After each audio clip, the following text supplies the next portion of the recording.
उपप्रादेशिक परिवहन विभागाच्या आशीर्वादाने जळगाव जिल्ह्यामध्ये विनापरवाना दुचाकी वाहन विक्रेत्यांकडून ग्राहकांची आर्थिक लूट होत असल्याची चर्चा।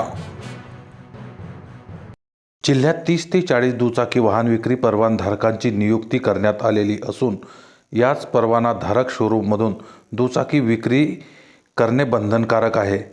परंतु जिल्ह्यात कोणताही परवाना नसताना सुद्धा उपप्रादेशिक परिवहन विभागाच्या आशीर्वादाने सब डीलरच्या नावाने अंदाजे 150 विनापरवाना दुचाकी वाहन विक्रेते व्यवसाय करीत असल्याचे चर्चांना उधाण आले आहे।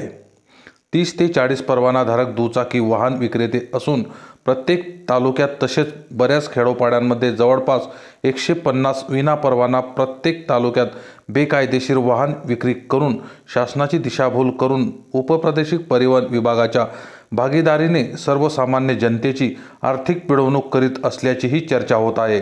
मात्र अशा या बेकायदेशीर वाहन विक्री करणाऱ्यांवर कारवाई होईल का, असाही प्रश्न उपस्थित केला जात आहे।